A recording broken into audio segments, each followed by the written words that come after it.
Welcome back, beautiful and amazing human beings, and in this video we will share some actual good news, of course some actual bad news, in an international, worldwide perspective of what's happening all around the world and how different countries are dealing with these extreme situations in their own unique way. But there is some good news which I'm going to be very happy and excited to share with you guys in this video that's sponsored by you. And one very easy way to get involved without even spending a single dime and also rewarding yourself with cryptocurrency is to download and use the Brave browser. Now, this is a browser that I've been using for a very long time. I quite enjoy it. It has saved me a ton of time. It is way better than Mozilla Firefox, way better than Chrome. I'm not just saying that. And if you download and like this browser and use it for about 2 months, I'll get like $5 in this kind of cryptocurrency that I and you get rewarded for just simply using an internet browser that protects your privacy. You could also tip and donate directly with these Brave tokens, which you could also very easily convert to US dollars. Again, it doesn't cost you anything. Check out the Brave browser, especially with the very hard-hit economic times that we're in and that we're also going to be hitting very soon. It's important to diversify, and that's why I would suggest you use this for not only my benefit, but of course yours as well. Now, a lot of craziness happening in the world right now. Our social life, our work life, our family life, our just life in general has been paralyzed with this insanity unfolding in front of us. But that doesn't mean we have to be paralyzed with fear. There's a lot of things that are outside of our control. But one of the biggest things you control is, of course, your reaction. And with all the fear, panic, and chaos all around us, it's easy to succumb to that as well. And it's going to take you consciously deciding to get out of that state with hard work, meditation, gratitude, and doing your best to somehow survive and thrive. And we could all do that in very unique ways. I'm thinking about personally sharing some of my experiences, how I did that. And if this is a video that you might be interested in, let me know in the comment section below and I'll start working on that independently. I'll be also sharing some more resources on my Twitter at LukeWeAreChange. But essentially, do not forget that our time, our experience is determined by our perception of reality. And this is why it's important to share good, positive news of things that are actually improving and getting better. Now, when it comes to this sickness spreading all over the world, it's important to understand here that just recently, 100,000 people recovered from this virus all around the world. And of course, more people will recover from it from here. The majority of people actually will. This, of course, is a drastic situation, and in drastic situations, we have your fight or flight instincts are called upon you, and you could either run away from the problem or you could try to fight it. And there's some incredible individuals who are coming together to fight this, and this is something that we need more of to hopefully inspire you and others to do whatever you can to help make this crazy situation a lot better than it is right now. Thailand, Buddhist monks are coming together using recycled plastic to create masks to prevent the spread of the sickness. There's even a worldwide hackathon happening right now of people coming together, crowdsourcing,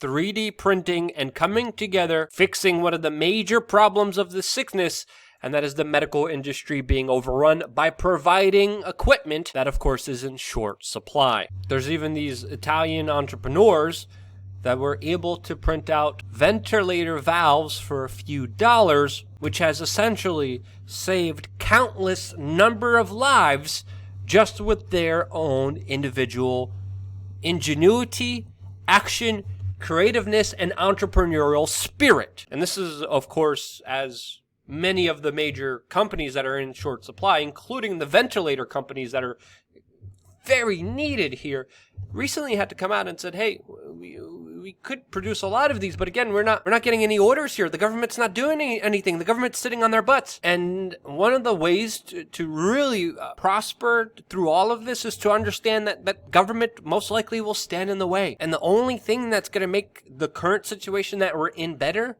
is you and your own individual action. Now, of course, these guys are also getting sued, and there's some kind of copyright patent laws about these valves, but a company that makes them trying to prioritize money over human life, and that's something that won't stand. Also, most courts around the world aren't operating. A lot of law enforcement is not really operating, and if they do so, very reluctantly. And again, the responsibility is in your hands. Also, other news from Shell, again, an oil company that I've heavily criticized before and deserves a lot of criticism, has decided to give 2.5 million liters of alcohol for free to make disinfectant. A major move that they didn't have to do. They're usually a very ruthless, evil corporation, but they actually did something that is good, that, even though out of my own biases here, deserves to be complimented and praised. And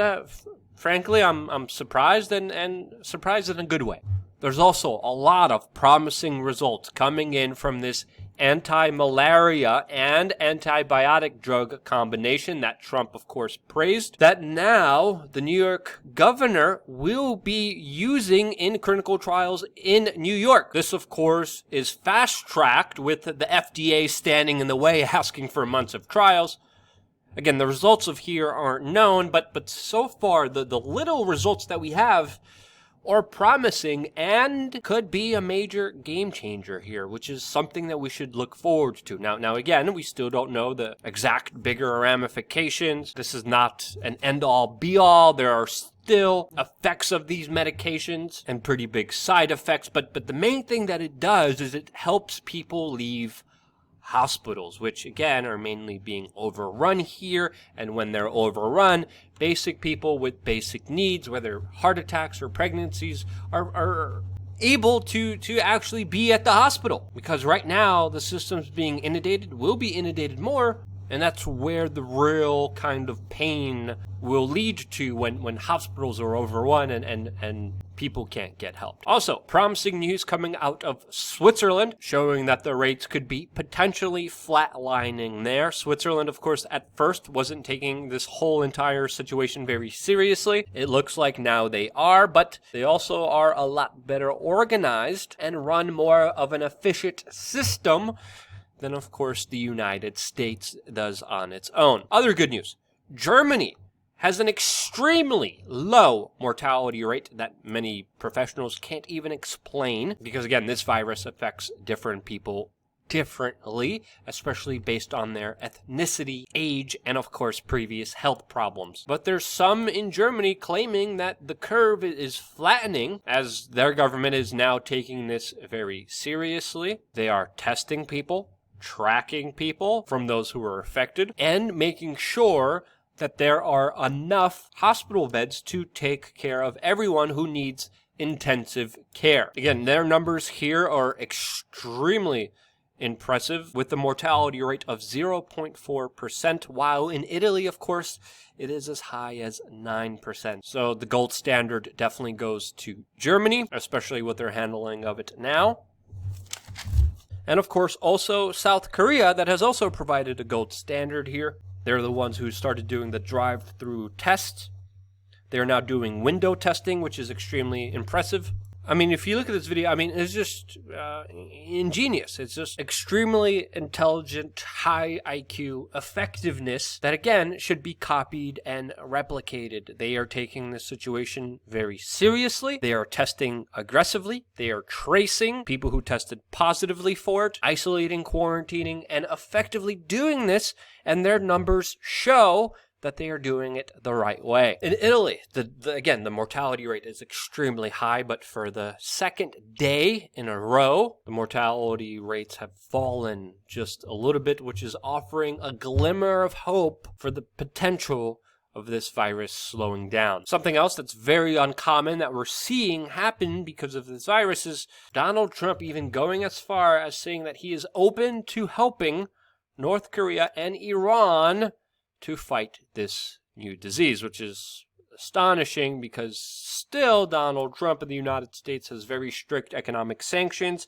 against North Korea and Iran that closed them off to the world, denied them benefits. The two countries, again, especially the United States and Iran, are in a war of words now, as of course the United States is continuing its economic war against Iran about some kind of possible truce deal or negotiation for assistance, which the United States is open to, which hopefully works out. So yeah, if the Iranians and North Koreans could even potentially halt some of the larger economic warfare against them, I mean, that's pretty significant. And that's some of the good news. Now, some of the bad news. Here in the United States, many people aren't taking this seriously at all, as we've seen from many spring breakers that now are testing positive for the coronavirus and prioritized pouring liquor on their buttocks and partying and shaking their overly grotesque, diabetes-ridden bodies over, of course, taking this seriously, which they haven't. There's still a large number of individuals, especially now in Florida, with images coming out showing that, yeah, partying is somehow more important than trying to halt a global pandemic, having, grandma still alive. I mean, look at some of these images that are just absolutely idiotic. And again, one of the reasons I've been telling people to take this seriously, because if we don't take this seriously, if we're not responsible, if we don't take legitimate actions to secure ourselves and our safety, the government will use that as an excuse to come in and take away all of that away from us and an even more bigger level than they already are. So again, just clarify, no, I don't want more government intervention. Yes, I want more personal responsibility and people to take this seriously